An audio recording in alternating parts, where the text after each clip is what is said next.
पशुपालक भाइयों, आज हम पशुपालन के अंदर जो सबसे बड़ी समस्या है रिपीट ब्रीडिंग की समस्या, मतलब कि पशु आपका बार बार फिर रहा है और वो गर्भ धारण नहीं कर रहा, तो आज हम उसको डिस्कस करेंगे। तो सबसे पहले आप लोगों के लिए जानना जरूरी है कि रिपीट ब्रीडिंग की समस्या होती क्या है। जब आपका पशु बार बार कृत्रिम गर्भधारण या प्राकृतिक गर्भधारण करने के बाद भी गर्भ धारण न करे, वो सामान्य रूप से अपने हीट साइकिल पर आ जाए, तो इस समस्या को हम बोलते हैं रिपीट ब्रीडिंग की समस्या। अब रिपीट ब्रीडिंग की समस्या होने के पशु के अंदर बहुत सारे रीजन रहते हैं। उसमें से जो सा सबसे पहला रीजन होता है कि उसके रिप्रोडक्टिव सिस्टम के अंदर कोई भी समस्या आ गई है, उसके प्रजनन अंगों के अंदर कोई भी समस्या आ गई है, तो पशु की जो बच्चेदानी है उसके अंदर कोई भी इन्फेक्शन हो गया है, तो बच्चेदानी से पतला सफेद या मटमैले रंग का डिस्चार्ज निकलना शुरू हो जाता है। दूसरा, उसके अंडाशय के अंदर कोई भी कमी हो गई है या उसके ओवरी के ऊपर सिस्ट हो गई है, जिसको हम बोलते हैं सिस्टेटिक ओवरी का केस, तो ये भी एक रीजन रहता है। दूसरा रीजन रहता है कि पशु के अंदर कोई भी हार्मोनल कमी हो गई है, उसके अंदर सा प्रोजेस्टेरोन हार्मोन है, अगर उसकी डेफिशिएंसी हो गई है, कमी हो गई है, तो ये भी एक बड़ा रीजन रहता है। तीसरा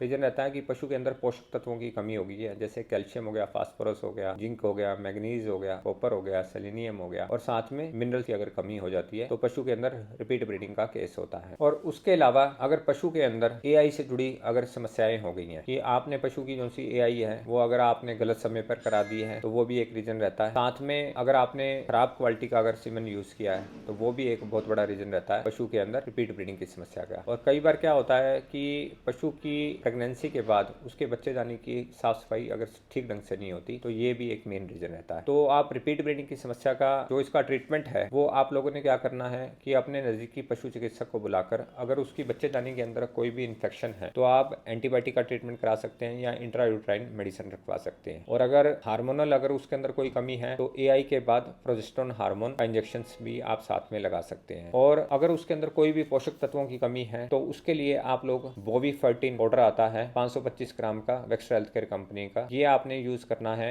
एआई के बाद 21 दिन तक लगातार 25 ग्राम की इसकी डेली की डोज है। और साथ में आपने ये पाउडर शुरू कराने से पहले आपने अपने पशु की डिवॉर्मिंग जरूर करानी है। तो ये जैसे मैंने अपने पहले वीडियो में भी बताया था कि कई बार पैरासाइट की वजह से या परजीवियों की वजह से भी पशु में रिपीट ब्रीडिंग की समस्या हो जाती है। तो डिवॉर्मिंग जो सी आपने करानी है, या तो आप कैटमैक प्लस बोलस से करा लें, 3.4 ग्राम की बोलस आती है, या सी फ्लूक डीएस बोलस आती है 6.4 ग्राम की, इन दोनों में से कोई भी आप यूज कर सकते हैं। और साथ में ये बोवी 13 जो सा पाउडर है, इसके अंदर ग्लाइसिन चिलेटेड मिनरल्स हैं, विटामिन है, बीटा कैरोटीन है, और साथ में ओमेगा 3 फैटी एसिड्स है। तो अगर आप ये रूटीन में दोनों प्रोडक्ट्स को यूज करेंगे तो आपके पशु के अंदर रिपीट ब्रीडिंग की समस्या का काफी हद तक समाधान हो जाएगा। वैसे तो ये दोनों प्रोडक्ट आपको आपके नजदीकी मेडिकल स्टोर पे उपलब्ध हो जाएंगे। अगर मिलने में कोई भी परेशानी आ रही है तो आप स्क्रीन पे चल रहे नंबरों से संपर्क कर सकते हैं या कंपनी की वेबसाइट पे जाके भी डायरेक्ट ऑर्डर कर सकते हैं। और पशुपालन से रिलेटेड ऐसी और अधिक जानकारी के लिए आप हमारी कंपनी के यूट्यूब चैनल, इंस्टाग्राम चैनल और फेसबुक चैनल को फॉलो करें। धन्यवाद।